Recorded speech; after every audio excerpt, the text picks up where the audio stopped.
Cassette number 17 تفسیر قرآن بیان حضرت مولانا مفسر قرآن سید اخلاق حسین قاسمی دہلوی رحمۃ اللہ علیہ۔ موضوع مچھلیوں کے شکار میں ہیلا، سماجی برائیوں پر نہیں عن منکر کی ضرورت، تبلیغی جماعت کی حکمت، بنی اسرائیل کے اصحاب۔ Audio cassette audio C D Muhammad Sadiq, phone number 9899 63 43 68۔ اعوذ باللہ من الشیطان الرجیم، بسم اللہ الرحمن الرحیم۔ واسألهم عن القرية التي كانت حاضرة البحر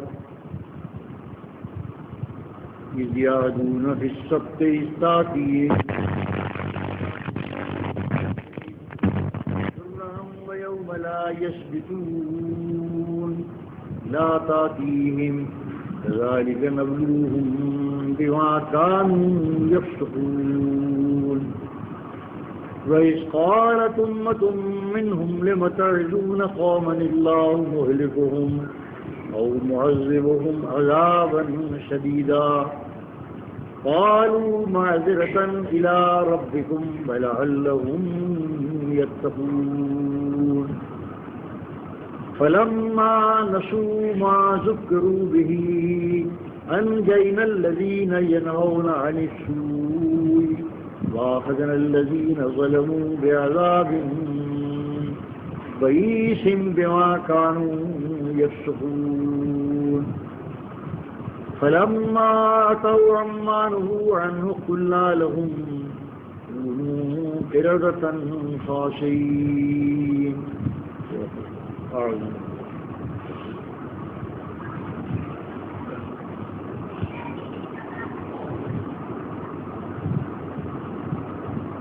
بنی اسرائیل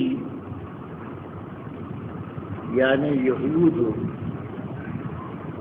کہ جس گروہ کا ان آیات میں تذکرہ کیا گیا ہے اور جو واقعہ اس امت کو سنایا گیا ہے، اس واقعے سے اس امت کو بہت اہم نصیحتیں کرنی مقصود ہے۔ میں نے بتایا ہمیشہ کہ قرآن حکیم کوئی کہانیوں اور قصوں کی کتاب نہیں ہے۔ قرآن پچھلی قوموں کا جو واقعہ بھی بیان کر رہا ہے اس میں اس امت کے لیے عبرتیں ہیں، لیکن غور کرنے کی ضرورت ہے۔ جو لوگ قصے کہانیوں کے طور پر اس کی تلاوت کرتے ہیں ان کے لیے وہ قصے ہیں، کہانیاں۔ جو قرآن کریم کی بنیادی حکمت کو سمجھتے ہیں وہ اس پر غور کرتے ہیں، اور ہمارے اسلاف نے اسی طرح غور کیا۔ یہ ایک واقعہ ہے اس یہودی بستی کا جو دریا کے کنارے آباد تھی۔ اللہ تعالی نے تورات میں ہفتے کا احترام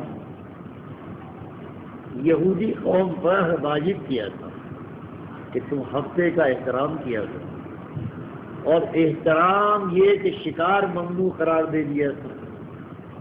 کوئی عبادت بھی ہوگی اس دن، کہ ہمارے یہاں جمعہ ہے، ہمارے یہاں جمعے کی عبادت ہے، لیکن کوئی چیز ممنوع نہیں ہے جمعے کے احترام میں، ایسا نہیں ہے۔ عبادت ہے خاص اور اس کا نام جمعے کی نماز۔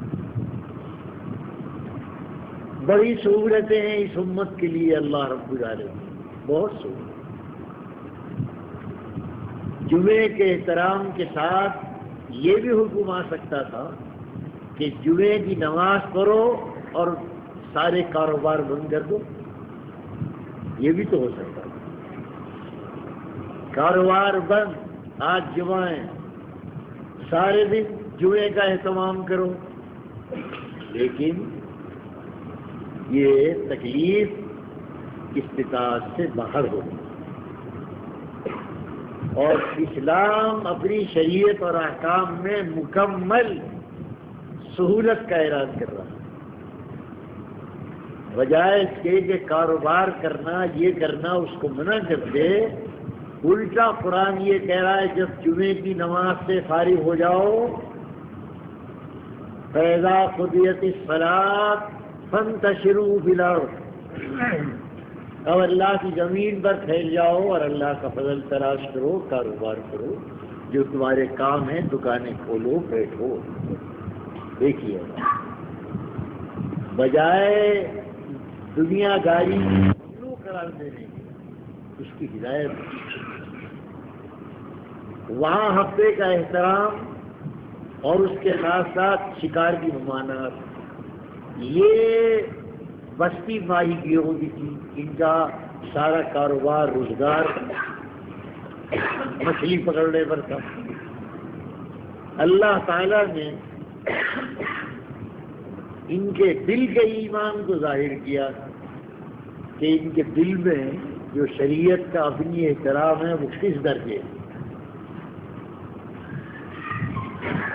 ہونے یہ لگا کہ جب احترام کا ہفتے کا دن آئے تو اس دریا کی مچھلیاں سطح آب پر تیرنے لگیں اور اگلنے لگیں، اور جب ہفتہ ختم ہو جائے تو مچھلیاں اپنے معمول پر پانی کے نیچے آ جائیں۔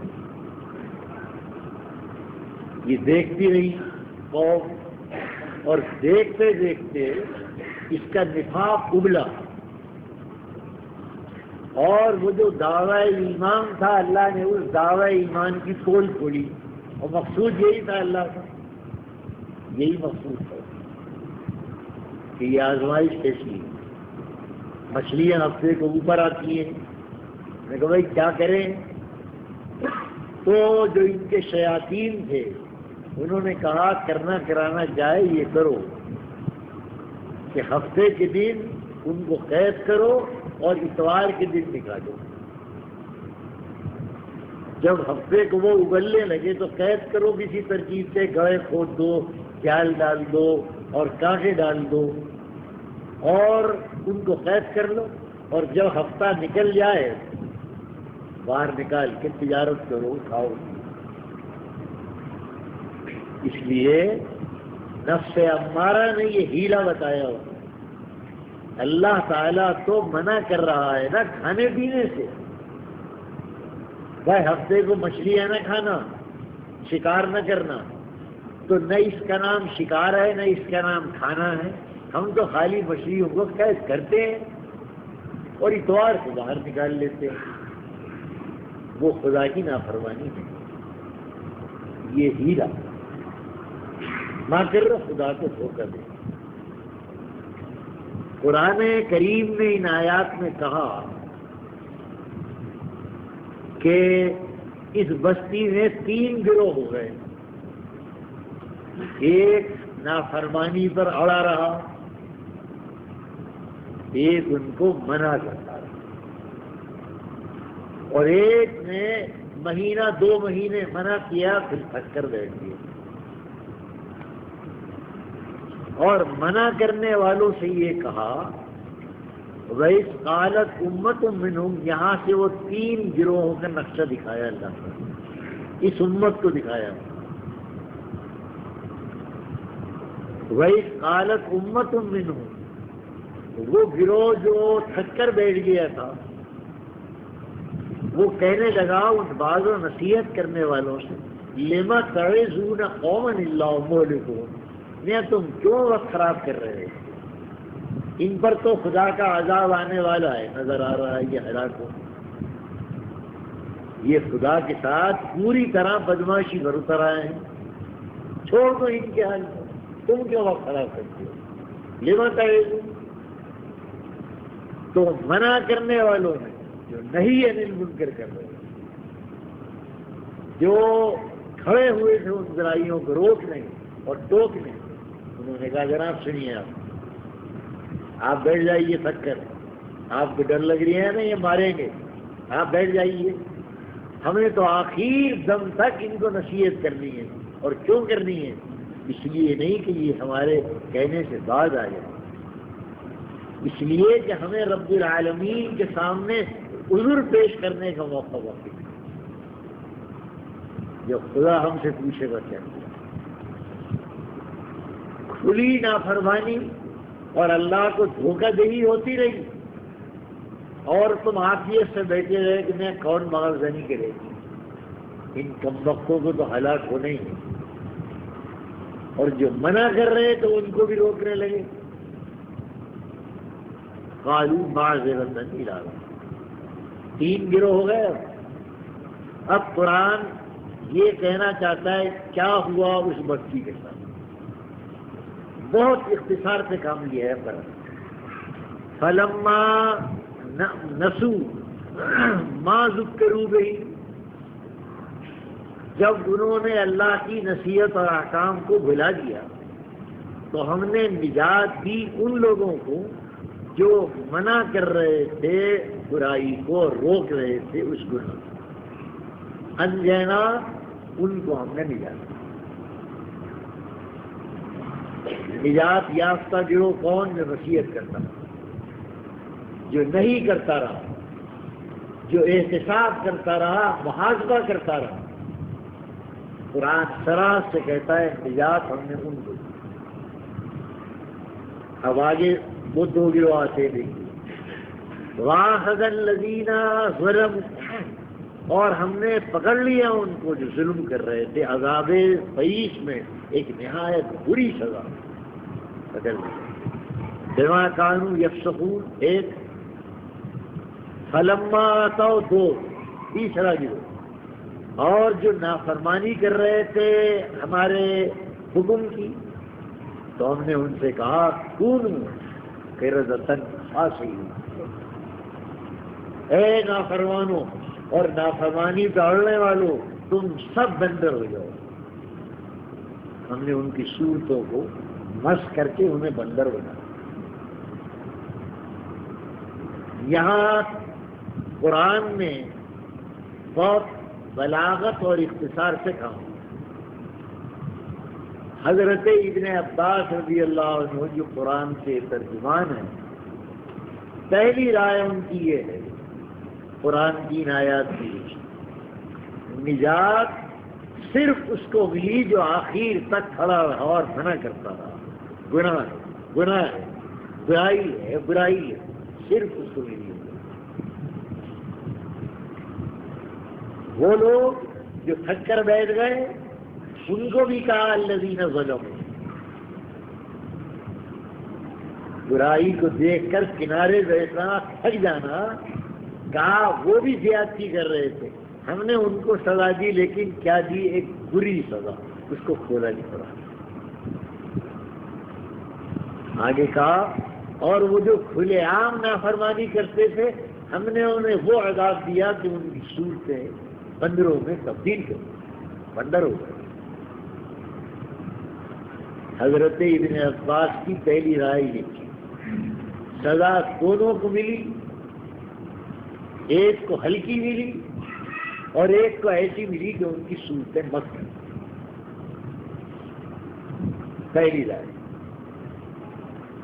ابن عباس اپنی اسی رائے پر قائم تھے کہ ان کا بڑھاپا آ گیا، 71 برس کی عمر میں انتقال ہوا حضرت ابن عباس، یعنی حضور اکرم صلی اللہ علیہ وسلم کی وفات کے بعد بھی 50-55 برس تک وہ زندہ رہے۔ اور ابن عباس کا دور وہ دور آیا جب بنی امیہ اور یزید کی حکومت شروع ہوئی، برائیاں پھیلنے لگیں،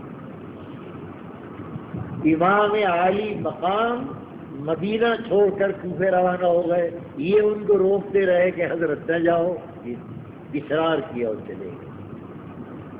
ابن عباس نے جب مدینے کا یہ رنگ دیکھا تو عافیت سمجھ کر مکے آ گئے، بھیا نکلو یہاں سے، حسین تو گئے، اب کیا کرے گا؟ یہ یزید کا گورنر اب کیا کرے گا؟ بھیا نکلو یہاں سے۔ آگے مکے میں عبداللہ ابن زبیر کی حکومت تھی، وہاں بھی یزید کی حکومت نہیں تھی اور کشمکش جاری تھی، لیکن مکے آ گئے۔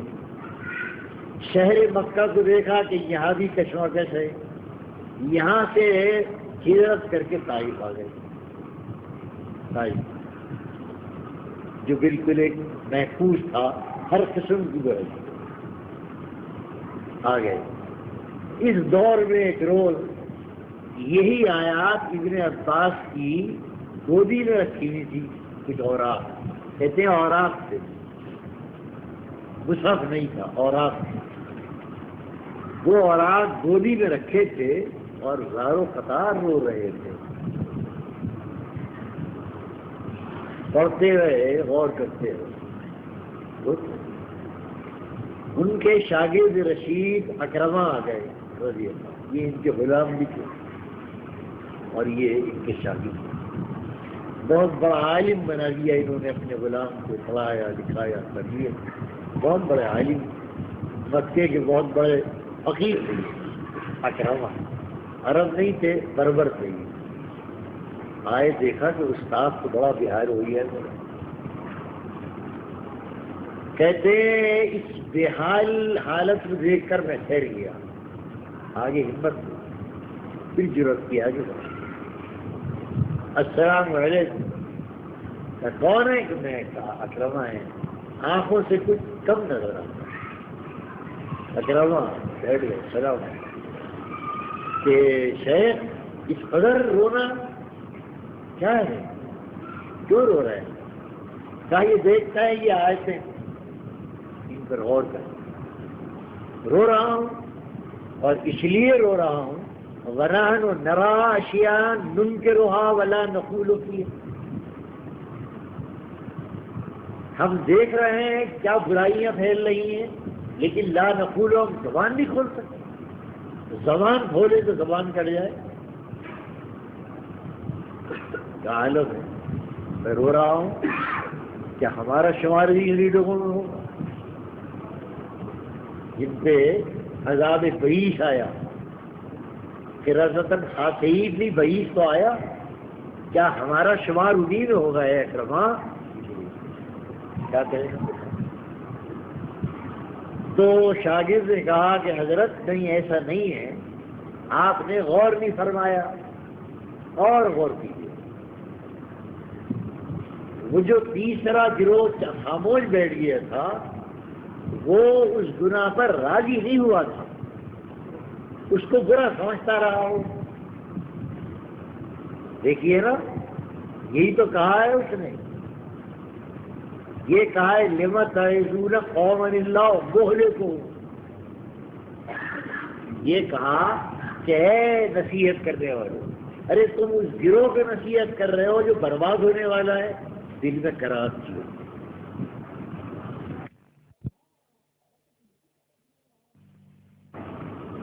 وہ ان نافرمانوں کے فعل سے راضی نہیں تھے، وہ رائے بنا چکے تھے کہ خدا کا عذاب آنے والا ہے۔ اے شیخ، پھر ان پر کیسے عذاب آتے؟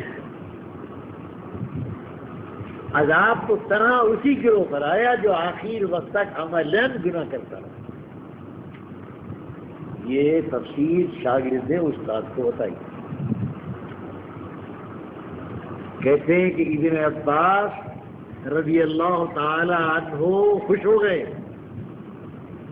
خوش ہو گئے، اور خوش ہو کر کہا، لاؤ، گھر والوں سے کہا میرے شاگرد کے لیے 2 جوڑے لاؤ، میرے شاگرد کو انعام دو۔ یہ قرآن کریم کی آیات کے اشارے کو سمجھ گئے۔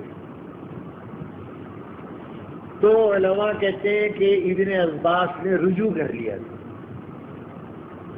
اپنی رائے سے، لیکن پھر بھی ایک طبقہ علماء کا یہ کہتا ہے کہ ابن عباس نے اگر رجوع کیا تو اس خیال سے کہ جو بندر بننے کا عذاب آیا وہ ان لوگوں پر نہیں آیا، لیکن قرآن تو یہ صاف کہہ رہا ہے کہ بعذاب بعیش، انہوں نے کنارہ کشی کرنے والوں کو ایک برے عذاب میں گرفتار کیا۔ عذاب دو قسم کے آئے ہیں۔ علماء کا ایک گروہ یہ کہتا ہے کہ ابن عباس کی پہلی رائے تو یہ تھی کہ سب بندر بنے، پھر دوسری رائے یہ تھی کہ بندر تو نہیں بنے، عذاب میں فرق ہے۔ لیکن یہ کہنا کہ ابن عباس نے اپنی پہلی رائے سے بالکل رجوع کر لیا تھا، علماء کہتے ہیں یہ مناسب ہے۔ غور فرما رہے ہیں نا آپ، یہ بڑا اہم مسئلہ ہے۔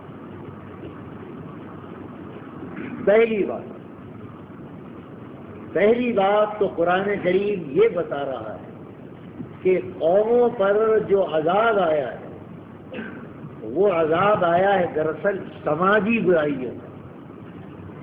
ایک اصول کے سمجھیے، ایک گناہ ہے انفرادی عبادت کا، ترک صلاۃ، ترک صوم، ترک تلاوت، قرآن نہیں پڑھ رہا، نماز نہیں پڑھ رہا، انہیں کہتے ہیں انفرادی گناہ، خدا کی حق تلفی۔ ایک قسم ہے گناہوں کی سماجی گناہ، بندوں کی حق تلفی۔ خدا کا عذاب جتنی قوموں پر آیا ہے، میں اس گروہ کے سماجی برائی پر آیا ہے، انفرادی گناہوں پر نہیں آیا۔ حضرت نوح علیہ السلام سے ایک نظر ڈال جائیے آپ اجمالاً۔ نوح کی قوم پر عذاب آیا، شرک موجود تھا سارے قوم میں مشترک سے، شرک قوم نوح میں، قوم عاد میں، قوم سمود میں، مشرکین عرب میں شرک کی برائی، بت پرستی مشترک ہے، لیکن عذاب کی وجہ الگ الگ ہے سب۔ نوح کی قوم پر عذاب آیا، 900 برس تک وہ شرک کرتے رہے، وہ توحید کی طرف بلاتے رہے، وہ کانوں میں انگلیاں دیتے رہے، بھگوائی کرتے رہے، انفرادی گناہ تھا، اللہ کے ساتھ شرک کر رہے تھے۔ کیا ذکر کر کوئی اگر شرک کر رہا ہے تو آسمانوں پر کیا اللہ کے یہاں بگاڑ آتا ہے؟ ارے بگاڑ آتا ہے سماجی برائیوں سے اللہ کی زمین پر، تب آیا ہے عذاب۔ قرآن نے کہا جب ہلاک ہو گئی قوم فرعون، جزاء لمن کان کفر، یہ جو سزا تھی ہم نے بدلا، یہ بدلا ہے اس شخص کا جس کی ناقدری کی تھی انہوں نے۔ یہاں کفر کے معنی ناقدری کے ہیں، کفر کے معنی انکار کے نہیں۔ شاہ عبد القادر نے ناقدری کیا، کفر کے دونوں معنی آتے ہیں، ایک انکار اور ایک کفر کے معنی ناقدری، ناشکری، جس سے کفار بنا ہے، ناشکری۔ یہاں حضرت شاہ صاحب یہ بتا رہے ہیں کہ جب قوم نوح نے حضرت نوح پر ہاتھ چھوڑا اور پتھراؤ شروع کر دیا تو اس کو برداشت اور کہا جزاء لمن کان کفر، سنا دیا دنیا والوں کو کہ میرے ساتھ شرک ہوتا رہا، پرواہ نہیں، لاؤ بھائی 360 کیا 300 کروڑ خود بنا کر بکا دو، میری خدائی میں کیا فرق آتا ہے؟ تمہاری عقل کا ماتا نہیں، خود غریبان میں منہ ڈالو گے، رو گے کیا کر رہا ہو، کس کو بنایا خدا، میرا کچھ نہیں ضرورت ہے۔ ہاں جب میرے بندوں کا بگڑتا ہے تو میں اپنا عذاب کرتا ہوں۔ جب نوح پر پتھراؤ شروع کیا ہے عذاب،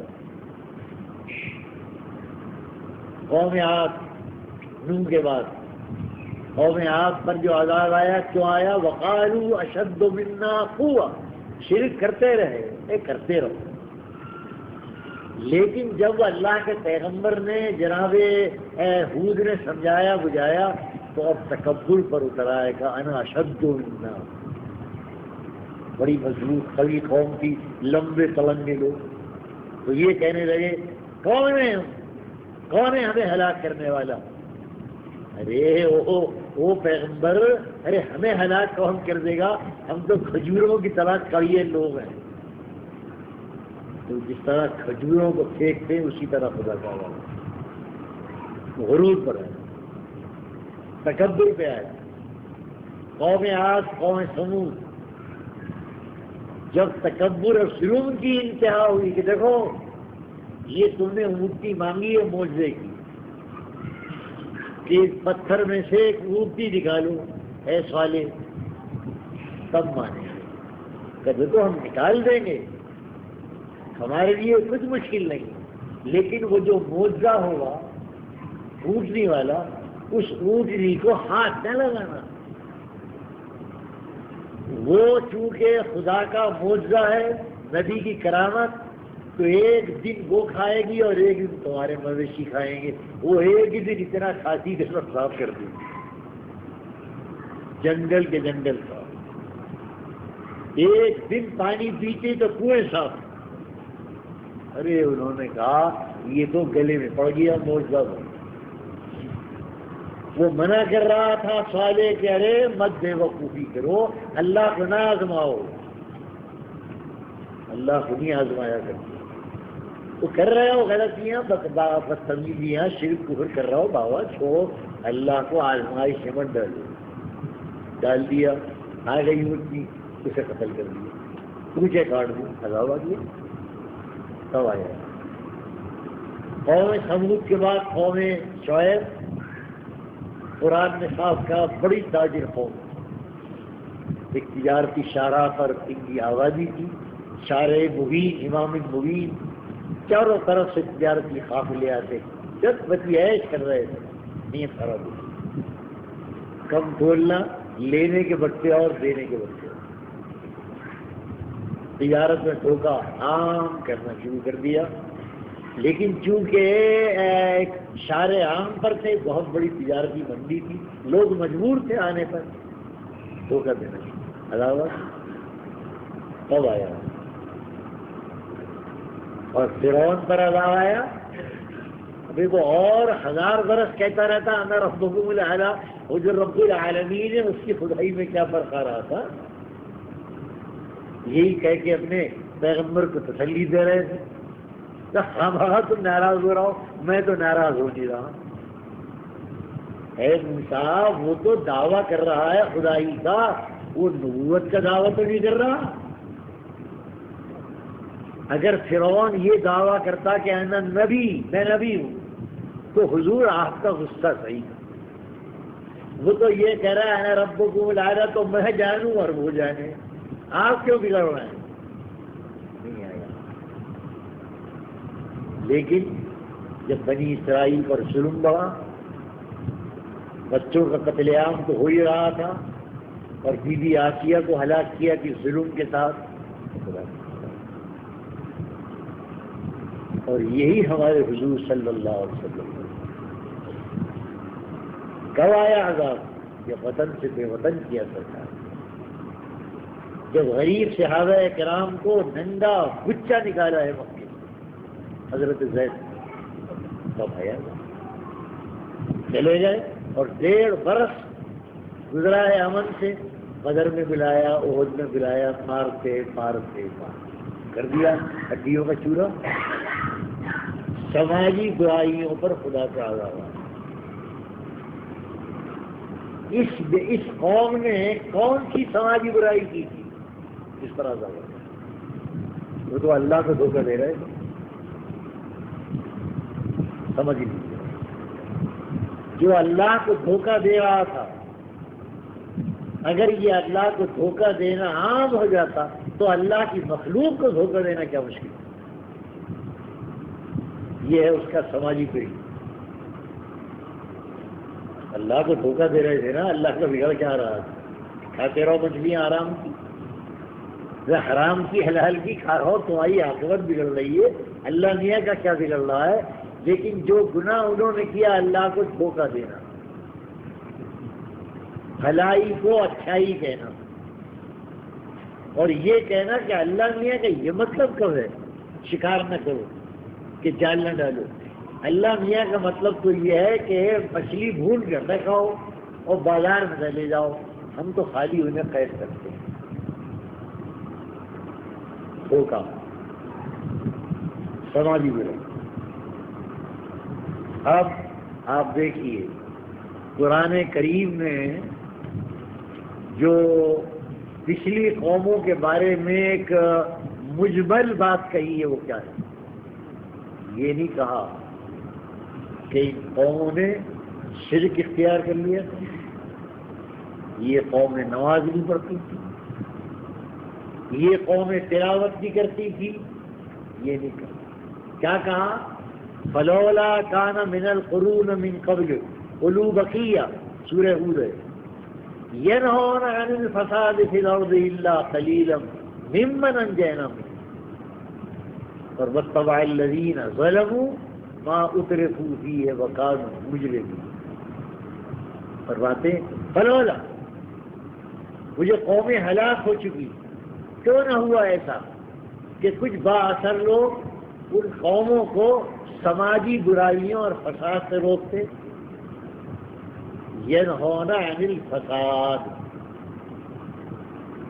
یہ کہا، انہیں روکتے وہ کام ان کاموں کے کرنے سے جس سے معاشرے میں فساد پھیلتا ہے۔ کیوں نہیں روکا ہو؟ تھے مگر تھوڑے تھے، ان کو بچا لیا، قوموں کو ہلاک کر دیا۔ یہ کہا ہے قرآن کریم۔ اب یہ سمجھ لیا ہوا اصول ہے، دو قسم کی برائی، ایک برائیاں ہیں جن کو ہم خدا کی حق تلفی کہتے ہیں، نماز نہیں پڑھ رہا گنہگار ہے، رمضان کے روزے نہیں رکھتا گنہگار ہے۔ ایک گناہ ہے سماجی جو بندوں کی حق تلفی کے گناہ ہیں، دھوکہ دے رہا ہے، کسی پر زیادتی کر رہا ہے، کسی کو گالیاں دے رہا ہے، پڑوسی کو تکلیف دے رہا ہے، وہ سماجی برائیاں ہیں۔ سماجی برائیوں پر اگر روک ٹوک نہ ہو تو معاشرے میں فساد پھیل جاتا ہے۔ مثال، ایک محلے میں گندگی پھیل جائے اور آپ نظر انداز کر دیں، نہ پھیلنے دو، نہ محلے والے بہت گندے ہیں، سب پھیلا رکھی ہے گندگی، یہاں یہ ہے، کوڑی ہے، کوڑا ڈال رہے ہیں، یہ کر رہے ہیں، یوں تھوک رہے ہیں، یہ کر رہے ہیں، نظر انداز کر دو۔ جب اس محلے میں وبا پھیلے گی پورا علاقہ اس سے متاثر ہوگا۔ وہ محلے کے باہر والے جو نگاہیں بچا کے نکل جاتے ہیں، یہاں دیکھتے ہو یہ محلہ کس خبر گندا ہے، میں چھوڑو گندا ہو ہے، ارے گندے لوگ ہیں، ہم کیا کریں؟ وہ دیکھا اور نکل گئے۔ وہ جو اس کو نظر انداز کر کے نکلتے رہے، جب یہاں کا ماحول مسموم ہوا تو وبا پھیل گئی، وبا سارے شہر اور شہر کی وبا سارے ملک میں پھیل گئی۔ یہ ہے اس کی مثال۔ گندگی، یہ ہے گندگی سماجی برائی۔ سماجی برائی پر اگر کوئی نہیں انل منکر نہ کرے اور نظر انداز کرے، وہ بدترین سزا کا مستحق ہے۔ کیوں؟ کہ وہ ایک ایسی برائی سے چشم پوشی کر رہا ہے جو کل سارے معاشرے اور سارے سماج کو برباد کر دے۔ آج یہ ملک باہر کی دنیا میں گھپلوں کا ملک بن گیا ہے، گھپلوں کا ملک۔ یہی سارے گھبرے ہوتے رہے 8-10 برس تک اور نظر انداز کی ہم ذمہ دار ہو۔ ہماری پارٹی حکومت بنی رہے، حکومت بنی رہے، کوئی کھا گیا کھا جاؤ، حکومت تو بنی ہوئی ہے، گدیاں وزارت بنی رہے، پھر اتنا کھا لیا، یہ سب اندھے تھے، نالائق گدھے تھے، یہ سب کیا جتنے گھپلے ہوئے ہیں سب ان گھپلوں کا ہی ان بڑے بڑے وزیروں کو نظر انداز کرتے رہے۔ وہ مر گئی اندرا، وہ تو صاف یہ کہ ساری دنیا میں ہے کرپشن، میرے ہی ملک میں کیا ساری دنیا میں کرپشن ہے۔ وہ یہ کہتے ہیں آج وہ عالم ہے کہ یہ ہندوستان گھپلوں کا ملک بن گیا، اور وہ لیگی ہی لیگن نمائندے نے سرجن کہا، ہندوستان کے نمائندوں سے کہا کہ تم اقوام متحدہ میں آ کر گفتگو کرو کہ ہمارا ملک گھپلوں کا ملک ہے، کیا علاج کرے گا۔ یہ عالم یہ گھپلے یوں ہی ہیں، نظر انداز کرنا، سماجی برائی کو نظر انداز کرو، سخت ترین گناہ۔ پچھلی قومیں انہی گناہوں پر برباد، احسان مانو اللہ تعالیٰ نے اس قوم کو عذاب استیصال سے محفوظ کر دیا، ورنہ سماجی برائیوں کی انتہا نہیں ہے اس قوم میں، کوئی انتہا نہیں۔ اور سماجی برائیوں پر کو روک لگانے والا ذمہ داری تھی علماء کی، جس کو قرآن کریم نے کہا لولا ینہاہم الربانیون والاحبار، پچھلی بنی اسرائیل کے لیے۔ بنی اسرائیل میں جو بگاڑ آیا اس لیے آیا کہ ان کے علماء اور ان کے صوفی بگڑ گئے، انہوں نے اپنے پیٹ کو دیکھا، نذرانوں کو دیکھا، قوم بگاڑ پیدا کرے، نذرانے بند ہو جائیں گے، بات بند ہو جائیں گے، اگر کھری بات کہیں گے کہ یہ حرام یہ حرام، حرام و حلال کا نام لے لو، حرام و حلال کا نام۔ قرآن کہتا ہے یہ اصل ذمہ داری علماء کی ہے اور مشائخ کی ہے، نہیں کیا عذاب آتا رہا، قوموں پر عذاب آتا رہا۔ اب میں کہتا ہوں آپ سے کہ ہمارے بزرگوں نے، ہمارے بڑے بزرگ تبلیغ کو عام کرنے کے لیے ایک حکمت اختیار کی، اپنے ذہن صاف کر لینا کہ چونکہ عام مخلوق کو اور اللہ کے بندوں کو شامل کرنا ہے اس تبلیغ میں، اس لیے انہوں نے کہا صرف عبادات اور ارکان تک اپنی گفتگو کو محدود رکھیں۔ یہ مصلحت ہے، اصول نہیں ہے۔ اپنے واضح و نصیحت کو، اپنے دوروں کو، اپنے جانے کو، ملنے کو ارکان اسلام، ارکان خمسہ بنیادی، صرف بنیادی اصولوں تک رکھو تاکہ عوام اس میں شامل ہو اور عوام کے لیے کوئی مشکل ہو۔ یہ حکمت ہے، اصول نہیں ہے۔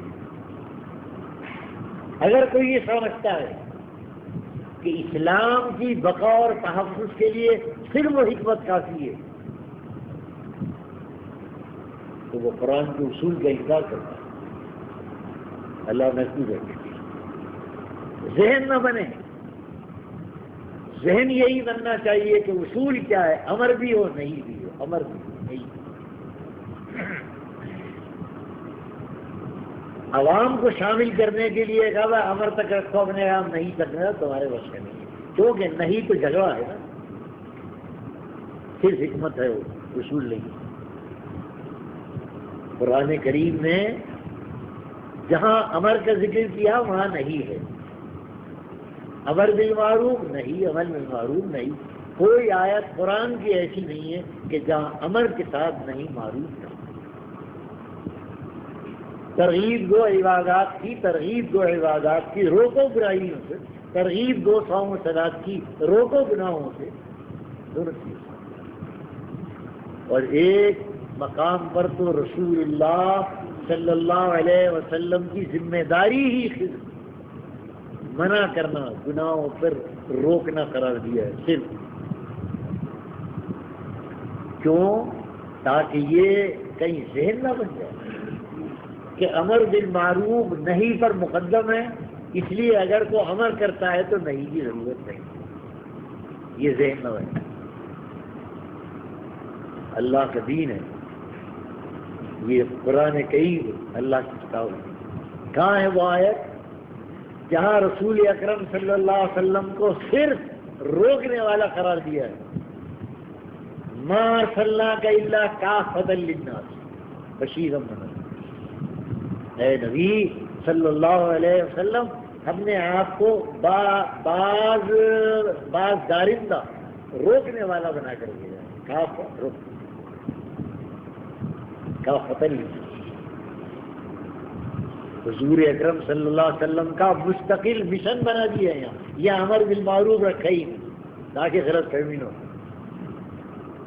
بس دو چیزیں ہیں نا جو پہلے ہے اس کو لے لو بھائی، ارے بھائی اب دوسرا کون کرے گا؟ بھائی دوسرا کو اور کرے، یہی کہتے ہیں نا لوگ۔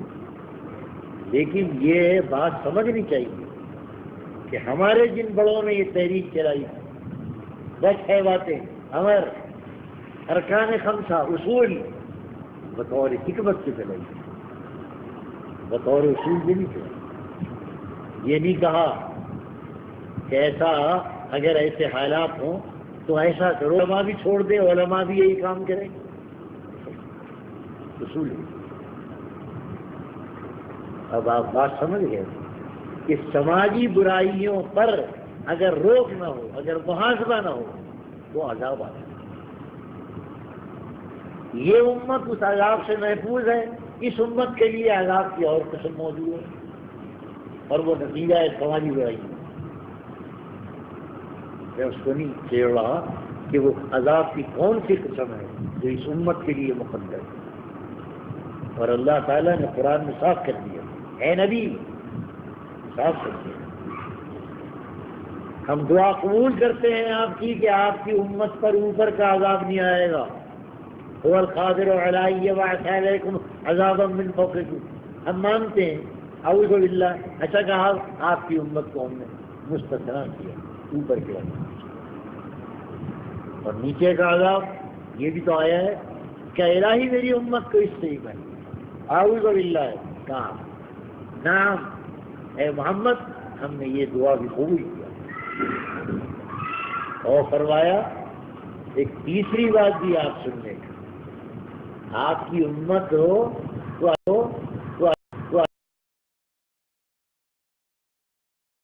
اولاد نہیں ہے کہ ہر قانون سے ہم اس کو مستثنا کر دیں گے اور اس کو کھڑا کھڑا جنت میں لے جائیں گے، یوں ہی کھڑا کھڑا، ہلدی لگے نہ فکر کریے گا۔ اور یلبسکم شیعا ویذیق بعضکم بعضا، ایک تیسری قسم ہے عذاب، وہ کیا ہے؟ آپس میں دست و گریب ہو، خانہ جنگی، قتل و غارت گری، یہ نازل کر دیں، آپ کی امت کو ڈال دیں گے اس میں، کلوتی ہے۔ جب اس پر رسول اللہ صلی اللہ علیہ وسلم تیسری قسم آئی تو میرے آقا کی زبان پاک سے نکلا، اور نکلا کیا نکلوایا تو اللہ ہی نکل، ہاذا ہے سر من ہوگا، اے میرے رب یہ ان دونوں سے حل کیے، بس کہا یہی رہے گا آپ کی امت کی، اسے نکلوایا نبی وہاں دونوں شکلوں میں کہتے رہے اعوذ باللہ، کہاں ٹھیک نہیں آئے گا، اعوذ باللہ کہ نہیں آئے گا، اور کہاں جب ایک شکل یہ بھی کہاں ہے میرے اللہ میاں یہ آسان ہے، بس کہ یہ آسانی رہے گی آپ کی امت کی۔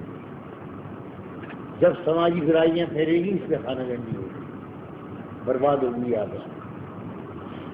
جب سماجی برائیاں بڑھیں گی، اخلاقی برائیاں بڑھیں گی، روزہ نماز ہوگا وہ اپنی جگہ ہے۔ حضرت کعب، حضرت مشہور بزرگ ہیں حضرت محمد ابن کعب قرظی، محمد ابن کعب قرظی بہت بڑے آدمی ہیں امت کے، ہمارے تابعی، وہ ایک عجیب بات ہے اسی بحث فرماتے ہیں کہ اللہ تعالیٰ کی سب سے بڑی عبادت یہ ہے کہ گناہوں سے پرہیز کیا جائے، یہ ہے نقطے کی بات سمجھ لیں۔ سب سے بڑی عبادت یہ ہے کہ گناہوں سے پرہیز کیا جائے، اور جو لوگ نماز روزے کے ساتھ گناہوں سے نہیں بچتے ان کی عبادت مقبول نہیں ہے۔ اب میں عرض کروں آپ سے کہ سماجی برائیوں میں 7 برائیاں تو ایسی ہیں کہ اللہ تعالیٰ کو قرآن میں سزائیں مقرر کرنی پڑی ہیں، کہیں یہ لوگ ان کو بھی نظر انداز نہ کر سکے۔ میں فلاں آدمی جھوٹ بول لیا ہے، میں عاقبت خراب کر لیا ہے، میں اور جوتے کو جوتا گئے مار بیٹھے گا، جوتے کو جوتا تھا میں دیکھنا فی الحال آدمی وہ اصلی کہہ کر نقلی بیچ رہا ہے، صحت بگڑ رہی ہے لوگوں، نقلی مال مسارا، نقلی مال، میں جانا میں چھوڑ، اپنی عاقبت خراب کر رہی ہے، یہی تو ہے نا، عاقبت خراب کر رہی ہے۔ اسی طرح اللہ تعالیٰ اگر قتل پر بھی کوئی سزا مقرر نہ کرتا اور زنا و بدکاری پر سزا مقرر نہ کرتا تب بھی یہی کہتے آپ نے ہاں اپنی عاقبت خراب کرے ہے تو اس لیے رب العالمین نے 7 سماجی گناہوں پر سزائیں قرآن میں متعین کر دی، جن سزاؤں کو حدود اللہ کہا گیا۔ مثلا چوری کرنا اس پر حد جاری ہوتی ہے، ہاتھ کاٹ دو، آپ پر نہیں چھوڑا، سرکاری دکان ہے، میں پھر آدمی جیب کترا ہے مایوس گر رہے میں چھوڑو بھائی کون چرائی ہو رہی ہے، جیب کترا ہے پھر دو، ہم کیا کریں، ہم تو ٹھیکیدار ہیں۔ اللہ رب العالمین نے جو حکومت اسلامیہ ہے جہاں ہے یہ الگ بات ہے، یہ اس کی ذمہ داری قرار دی کہ چوری کو عوام پر نہ چھوڑنا، جب چور کی چوری پکڑی جائے پکڑ کے ہاتھ کاٹ ڈالنا، یہ اللہ کی حد ہے، چوری کی سزا ہاتھ کاٹ دے، زنا و بدکاری کی سزا کہ یہ قوم پر نہ چھوڑنا، یہ بڑے مٹھے لوگ ہیں، ایک وقت ان پہ ایسا آئے گا کہ بجلی آرام پسند اور راحت پسند ہو کے بیٹھ جائیں گے، یہاں چپ کے رہو، یہاں کانوں کو ملیاں دے دو، میں دیکھنا یہ ہوتے ہیں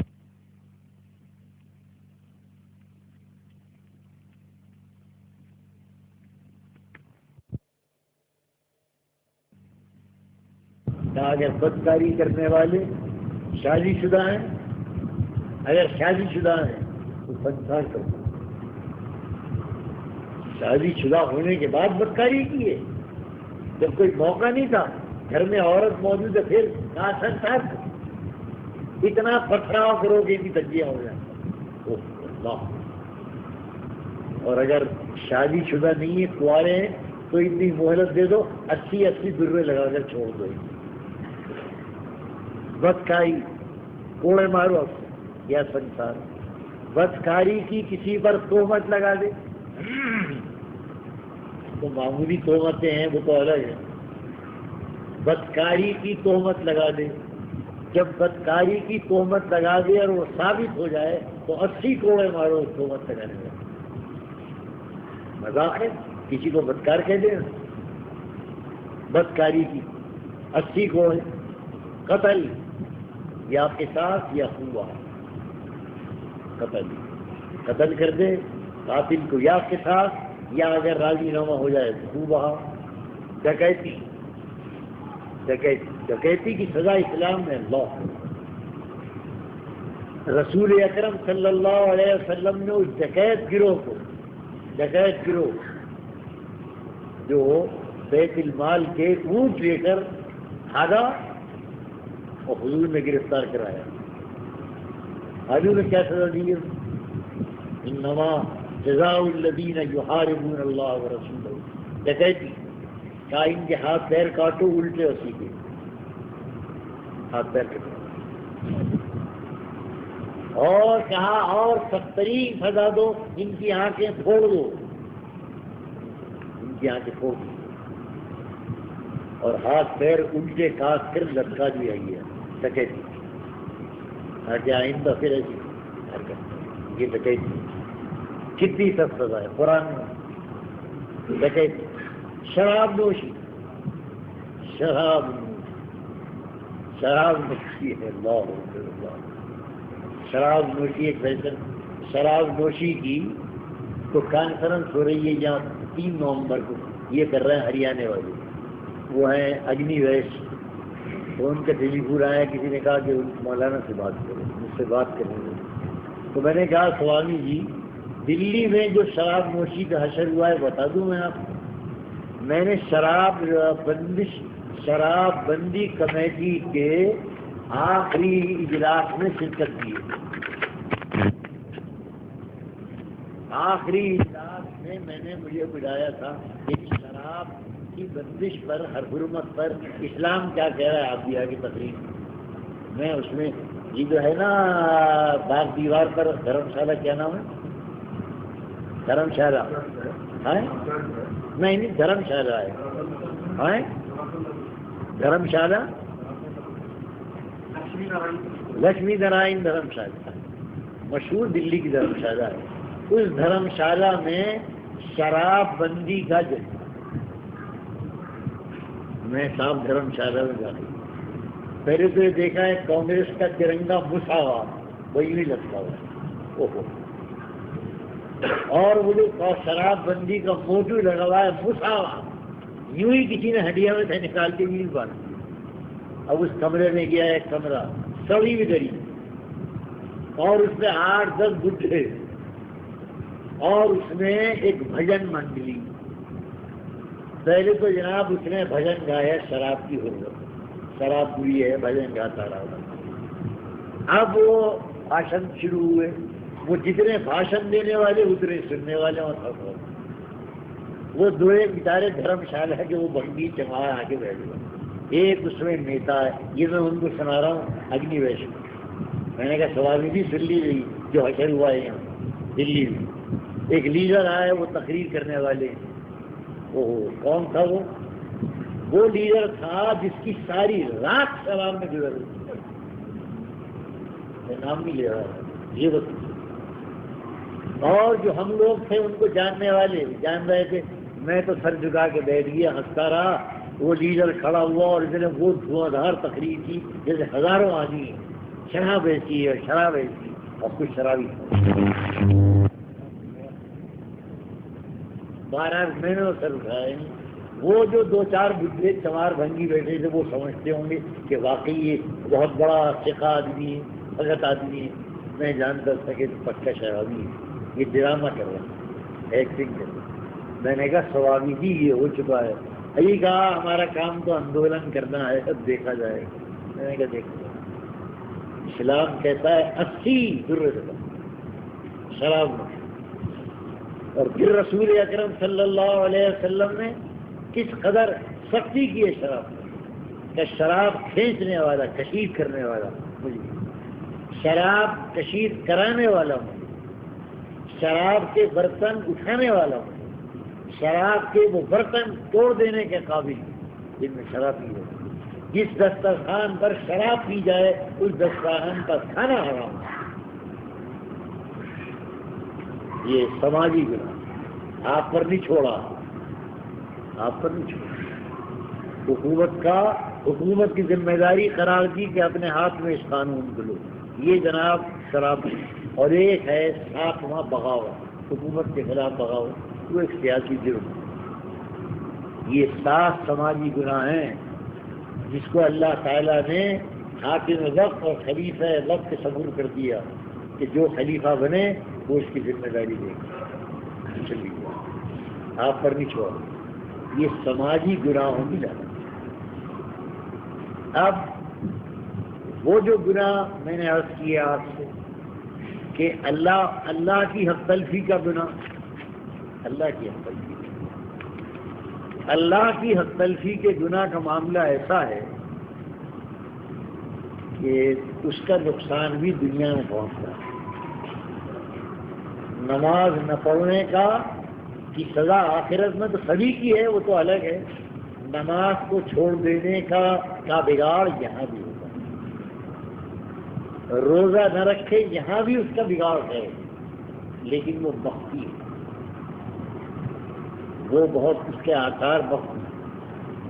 سماجی برائی کا بگاڑ کھلا ہے، پھر ایسا ہوتا ہے کہ پورا ملک جھگڑے میں گرفتار ہو جاتا ہے۔ رسول اکرم صلی اللہ علیہ وسلم حضرت عبداللہ ابن رواحہ کو یہود خیبر کے یہاں ٹیکس وصول کرنے بھیجا کرتے۔ اب دیکھیے سماجی برائی کی تربیت رسول اللہ کی طرف سے کس قدر اپنی جماعت صحابہ کو اس معاملے میں اللہ کے نبی اسٹرانگ کر کے گئے، سماجی برائی کو برداشت نہ کرنا، اتنا بگڑ جائے گا۔ روزے نماز میں کوتاہی ہوگی، معاملہ اللہ سے ہے، آخرت میں تو ہوگا جو کچھ ہوگا، لیکن اس کا تعلق اللہ سے ہے، اس کا بگاڑ سماج میں ظاہر نہیں، بے نمازی اس کا ظاہر ہے۔ بھیج دیا عبداللہ ابن رواحہ، عبداللہ ابن رواحہ نے وہ سارا تشخیص کیا، انکم ٹیکس والا ہوتا ہے، لاؤ بھائی تمہارے یہاں کتنی کھجوریں ہوئی، تمہارے یہاں کھیتی کتنی، تمہارے وہ یہود نے سارا اپنا حساب کتاب دیا، انہوں نے تشخیص کیا کہ اتنا ٹیکس لگتا ہے، آئے اور آ کر کہا عبداللہ ابن رواحہ سے گئے، عبداللہ ایک رائے دیں اگر تم مان لو، کا کیا ہے کہ یہ جو تم نے تشخیص کیا ہے نا اتنا 10,000 درہم خرچ کر لو، تشخیص میں بجائے 10 کے 5 کرو، تشخیص کم کرو، اور وہ جو 5 تم نے بچا دیے ہیں ان میں سے 2.5 تم لے لو اور 2.5 ہمیں دے جاؤ۔ عبداللہ کھرا سودا ہے، تو آدھی پیش کے، اور آج کیا ہو رہا ہے؟ یہ نہیں ہو رہا تو آج کیا ہو رہا ہے؟ شیطان پرانا، شیطان کے سارے داؤ پرانے، ہزاروں برس پرانا پاپی ہے شیطان، کوئی حرکت گناہ کی نئی نہیں ہے اس دور میں، شکلیں بدل گئی وہی۔ عبداللہ ابن رواحہ نے سنا اور سن کر کہا کہ میں قسم کھاتا ہوں رب العالمین جس پر میں ایمان لایا، اگر رسول اللہ صلی اللہ علیہ وسلم کو میری بے ایمانی سے فائدہ پہنچتا ہوگا تب بھی میں بے ایمانی نہیں کروں، اور اگر میری بے ایمانی سے دشمنوں کو فائدہ نقصان پہنچتا ہوگا میں تب بھی نہیں کروں۔ واللہ میں محمد کے کہنے سے اللہ کا ایمان لایا، حساب کتاب اللہ کی بارگاہ میں ہوگا، محمد الرسول اللہ کی بارگاہ میں۔ کیا کہتے ہو؟ میں یہ تو ہو گیا حضور کو نقصان پہنچانا اور تمہیں فائدہ پہنچانا ہے، اگر اس کا برعکس ہو میں بجائے 10,000 کے 20,000 کی تشخیص کروں اور زیادہ ٹیکس لگا دوں، واللہ میں وہ بھی نہیں کروں، اگر میرے آقا کو فائدہ پہنچنے والا ہوگا تب بھی نہیں کروں۔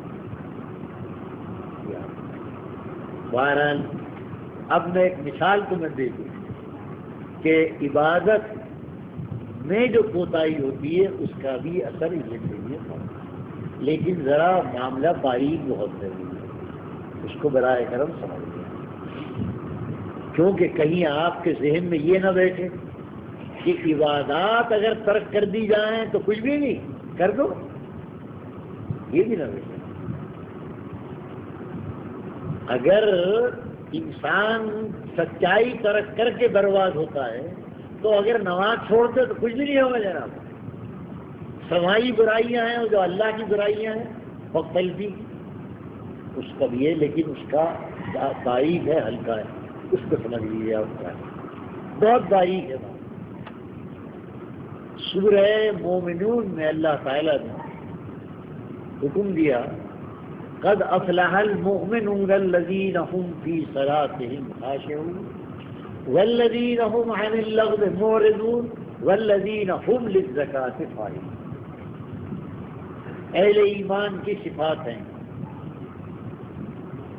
قرآن جو بات قرآن ایک اپنے اسلوب کے اشارے میں کہہ دیتا ہے اس کی تشریح کرو تو 3-4 برس چاہیے اس کے۔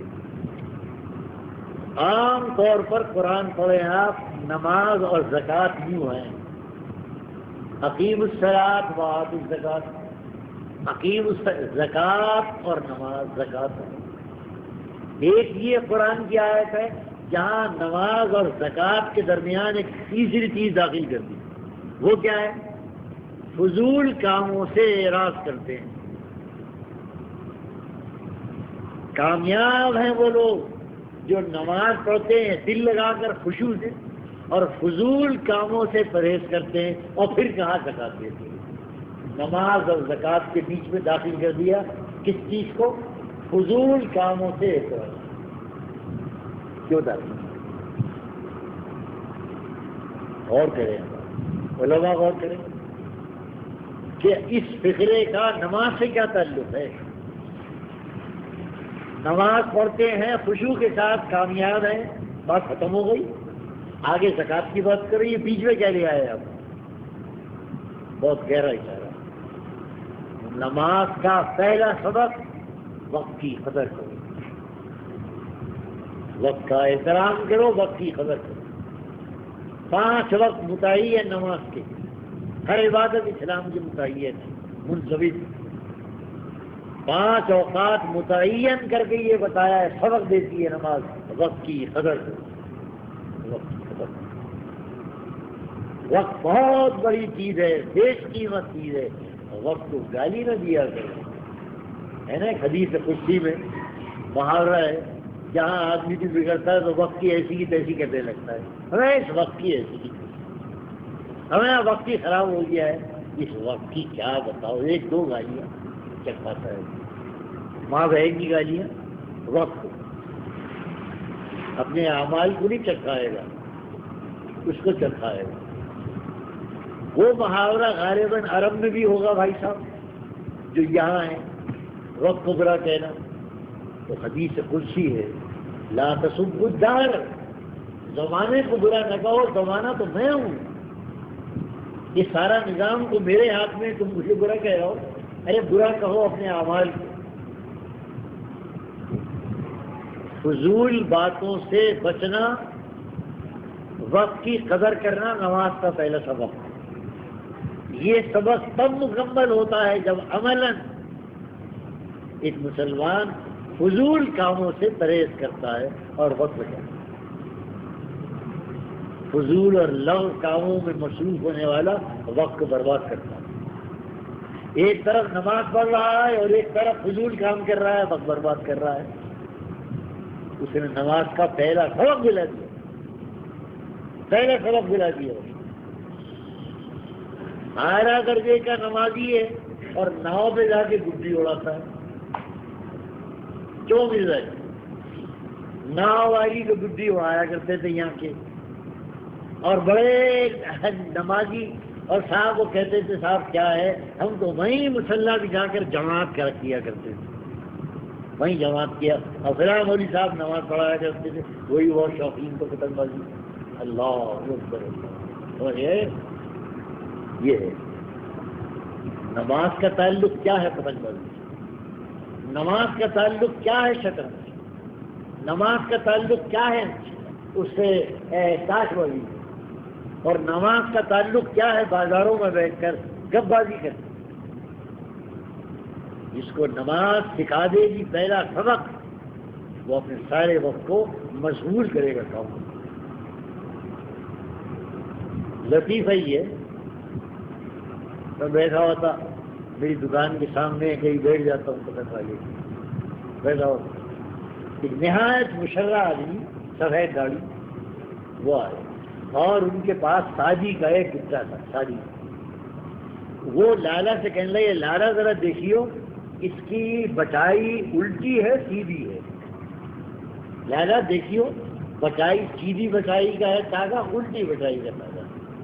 میں دیکھتا رہا، بڑی سفید داڑھی ماشاءاللہ، بڑا دیندار آدمی، کیا پوچھ رہا ہے، الٹی بٹائی سیدھی بٹائی ہے۔ لالا نے کہا بھائی یہ الٹی بٹائی کا تاگا ہے، پوچھ کے چلا گیا۔ پھر میں نے کہا لالا یہ ہے کیا پوچھ رہا تھا آپ؟ کہنے لگے مولوی صاحب بات یہ ہے کہ یہ تاگا 2 طرح کا ہوتا ہے، ایک کی بٹائی یوں ہوتی ہے، ایک کی بٹائی یوں مڑا ہوا ہوتا ہے، ایک یوں ہوتا ہے ایک یوں ہوتا ہے۔ یہ میاں رامپور کے بڑے مشہور پتنگ باز ہیں، پتنگ باز کاریگر وہ ہے کہ جو ایک ساتھ ہی ڈور لگائے شروع سے آخر تک، مانجھا بھی الٹا اور شادی بھی الٹی، اور جو بیوقوف لوگ ہیں وہ الٹا سیدھا لگا دیتے ہیں. مانگا الٹی بچائے گا تو جناب وہ جو شادی ہے وہ سیدھی بچائے گی. اس طرح سے تائبہ اور مانگا کھل جاتا ہے.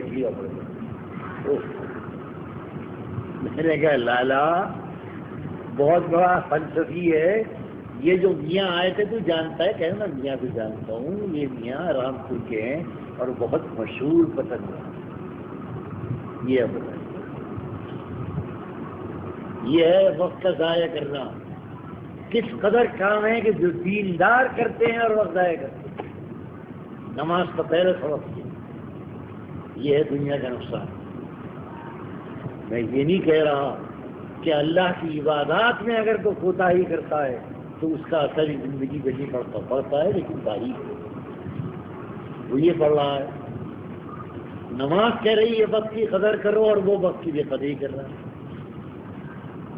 نماز کہہ رہی ہے امام کی اتباع کرو, کہہ رہی ہے نا ایک امام, اور یہاں ایک امام نماز تک تو ہے, اور پھر یہاں سے جانے کے بعد کون امام کون امیر کون مامور سب بے قید زندگی ہے. کوئی تنظیم اس امت کی جس کو 5 وقت تنظیم کے سبق دیا تھا, یہاں امیر اور امام, اور جب 3 آدمی گھر سے نکلو تو تیسرا ایک امیر باقی مامور. تمہاری برادریاں ہوں ان کے امیر, تمہارے محلے ہوں, تمہاری یونینیں ہوں امیر امام, اور ایک امام اکبر. وہ تو خیر ہے کہاں امام ہے ہمارا تو ہے. جہاں مسلم حکومتیں قائم ہیں وہاں امام اکبر ہے, اور جہاں نہیں ہے ہم تو بے امام اکبر کے ہیں, ہماری حکومت ہے. لیکن ہمارے لیے کیا ہے کہ ہم اپنی اس زندگی کو منظم کریں. ہمارا ایک امیر, اگر ہمارا حاکم اسلام نہیں ہے تو قاضی ہو, لیکن کون مانتا ہے؟ مان رہا ہے. یہ علماء کرام سیکھ رہے ہیں کہ مسلم پرسن اللہ کو منظم کرو, قاضی بناؤ, اپنے نکاح طلاق کے مسئلے قاضی کے لے جاؤ. لا رہا ہے نہیں لا رہا. پہلے مفتی صاحب سے فتویٰ لیا, جھگڑا پھیل گیا میاں بیویوں میں, ہر فریق نے جا کر مفتی صاحب سے فتویٰ لیا. اگر فتویٰ آ گیا مطلب کا تو سبحان اللہ, میاں بڑے قابل ہیں مفتی, میاں اس مفتی صاحب کی آپ بہت بڑے ہیں مفتی, تم جا کر تو دیکھو. اور اگر خلاف آیا دیکھ گئی. ان مولویوں کیا ہے تو پیسے دے کر فتویٰ دیتے ہیں. ان مولویوں کیا ہے جو چاہو فتویٰ لے لو پیسے دے دو, جو چاہو فتویٰ لے لو پیسے. بول بات. سرکاری عدالتوں میں مقدمات ہیں طلاق اور نکاح کے, ہندو وکیل اور جناب عدالت ہندو, وکیل ہندو, سننے والے ہندو, اور میاں بیوی مسلمان دونوں فریق کھڑے ہیں اور سب ہنس رہے ہیں. یہ ہے وہ قوم جس کو ایک امام کی اتباع کا حکم دیا گیا تھا. نہیں کیا کہتے ہیں بتائیے. بہرحال رسول اللہ صلی اللہ علیہ وسلم نے نہیں اور برائیوں کو روکنے کے معاملے میں 3 درجے قرار دیے.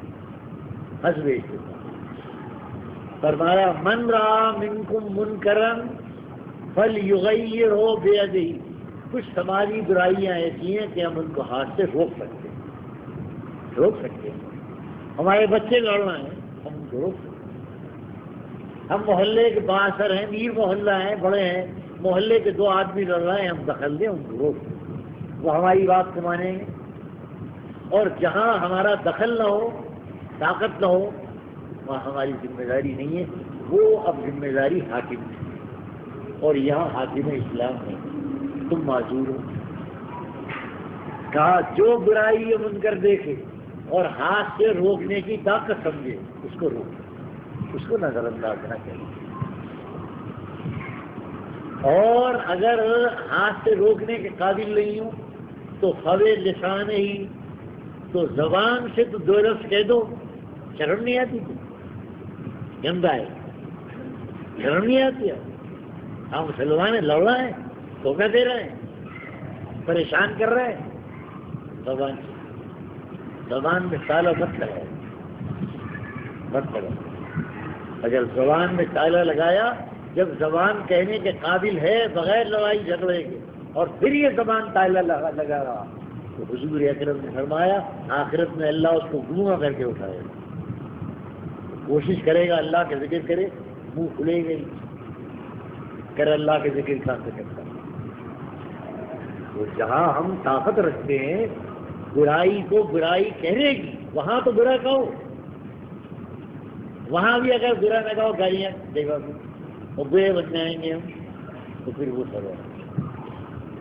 اور حضور نے فرمایا اگر کسی میں اتنی بھی طاقت نہ ہو بھائی، بالکل ہی کوئی ہے، بالکل ہی ہیز ہو، بالکل ہی طاقت ہی نہ ہو کسی طرح، تو کم از کم دل میں اس کو برا جائے۔ اور وظائل کا اضاف الایمان، یہ ایمان کا سب سے ضعیف ترین درجہ ہے۔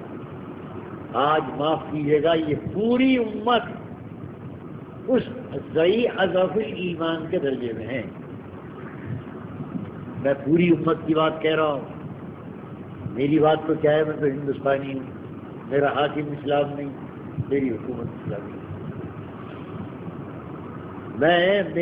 میری ذمہ داری تو خالی نہیں زبانی، بلسانی، قلم یا زبانی، میرے ہاتھوں میں طاقت نہیں ہے۔ یہاں جو قانون ہے وہ قانون حفاظت کرتا ہے برائی کی اور چوروں بدماشوں، اس لیے میں اس درجے میں معذور ہوں، ہندوستان کا مسلمان۔ لیکن وہ آزاد ملک جہاں مسلم حکمراں ہیں اور مسلم حکومتیں ہیں، کیا وہ بھی معذور ہیں؟ وہ معذور ہیں، ان سے معاوضہ ہوگا، ان سے معاوضہ ہوگا۔ اور یہ بات الگ ہے کہ جو ہمارے آزاد ملک ہیں وہ برائے نام آزاد کون ہے؟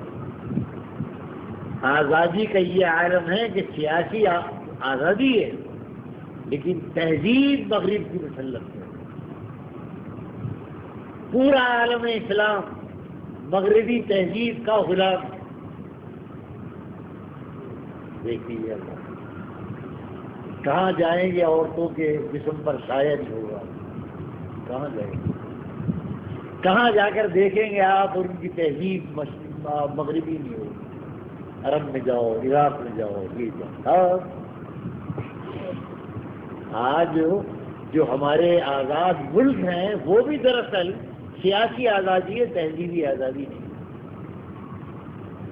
غلام یورپ اور مغرب کے غلام ہیں، اب تک غلام ہیں۔ سیاسی طور پر آزاد کر دیا ہے۔ پاکستان کہتا ہے غیر سودی بینکنگ کریں گے ہم، غیر سودی نظام۔ علماء کرام بنا رہے ہیں، محنت کی صدیوں سال تک، غیر سودی بینکنگ نظام بناؤ، غیر سودی بینک کھولو، غیر سودی کے ایک کم بھی کیا عالمی بینک میں، خبردار ہم سے رشتہ ٹوٹ جائے گا۔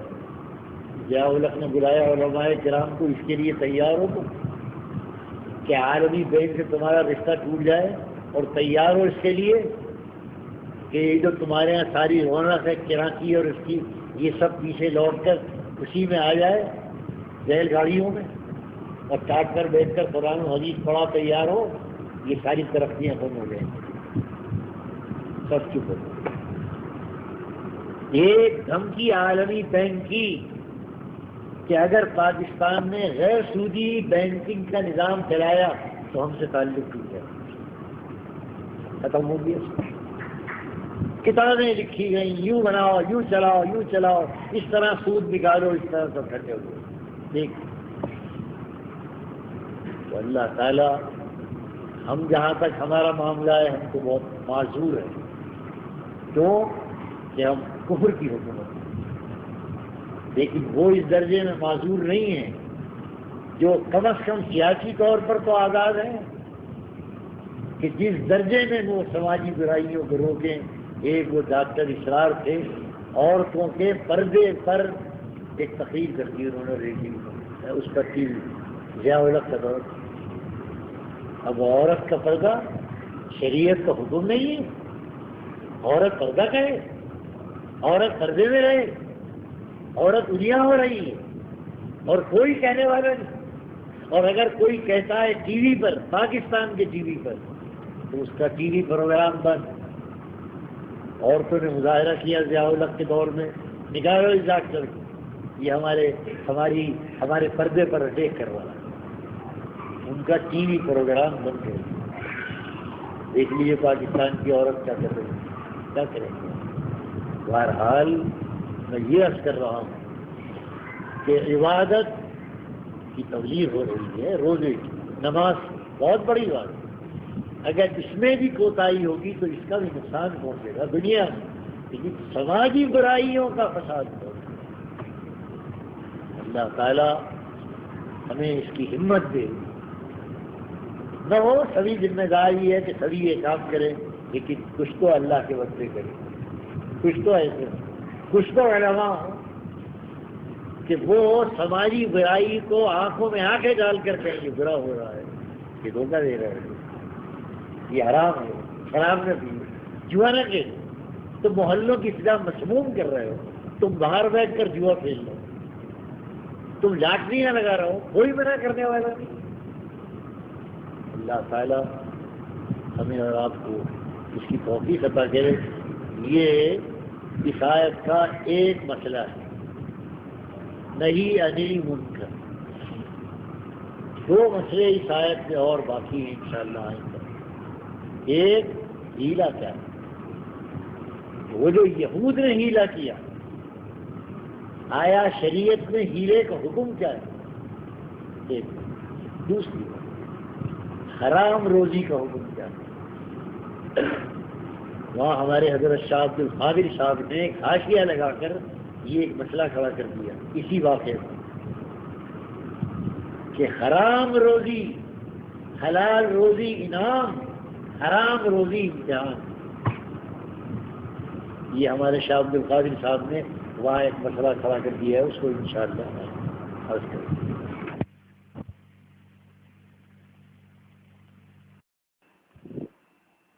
کیسٹ نمبر 17 تفسیر قرآن بیان حضرت مولانا مفسر قرآن سید اخلاق حسین قاسمی دہلوی رحمۃ اللہ علیہ.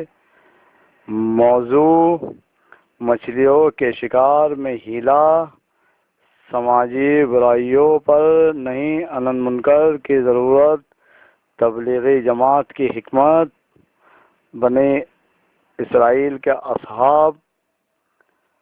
Audio cassette audio C D Muhammad Sadiq. Phone number 98 99 63 47 68.